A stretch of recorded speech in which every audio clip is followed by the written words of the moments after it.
Media మిత్రులకు అందరికీ నా నమస్కారాలు. ముందుగా విషయం ఏంటంటే, మీడియా ముందుకు రావడానికి బెస్త కులస్తునైన నేను, నా పేరు వెంకటరమణయ్య. మాకు రాష్ట్రంలో ఒక జేఏసీ ఏర్పాటైంది. ఈ జేఏసీ సూచనల మేరకు మేము జిల్లాలో, ఈ నంద్యాల జిల్లాలో మేజర్గా 1,20,000 ఓటింగ్ ఉంది. మాకు ఈ 1,20,000 ఓటింగ్లో మాకు చేసిన అన్యాయం ఏంటి అనేది గవర్నమెంట్ మేము ఇది చూపించాలి. వన్ సైడ్ వేసి మేము చూపించబోతున్నాం. ఈ గవర్నమెంట్ మాకు చేస్తున్న ఈ ఏ కులానికి కూడా ఇంత దారుణంగా చేయలేదు. మా కులానికి ఇంత దారుణంగా చేస్తుంది గవర్నమెంట్.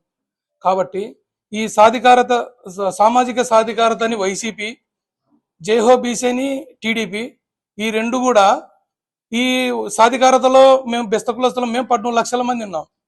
ఈ సామాజిక సాధికారతలో వైసీపీకి కానీ రాలేదా, లేకపోతే జైహో బీసీ అని బీసీలలో కానీ రాలేదా? మాకెందుకు రాజ్యాధికారం ఇవ్వడం లేదు? మేము రాజ్యాధికారానికి ఏమన్నా అనర్హులమా అనేది మా యొక్క విన్నపం.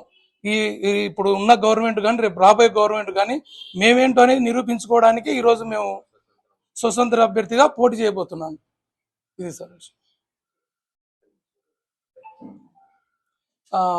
మా బావ సుబ్బయ్య మాట్లాడతాడు.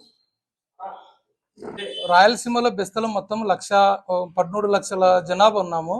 దీంట్లో నంద్యాల పార్లమెంట్కి వచ్చేసి 1,25,000 మంది ఓటర్స్ ఉన్నాము. ఈ ఓటర్స్ ఉన్నందువల్ల మేము ఇక్కడ నంద్యాల పార్లమెంట్ నుండి ఇండిపెండెంట్గా బెస్త కులస్తుల తరఫున నేను పోటీ చేయబోతున్నాను.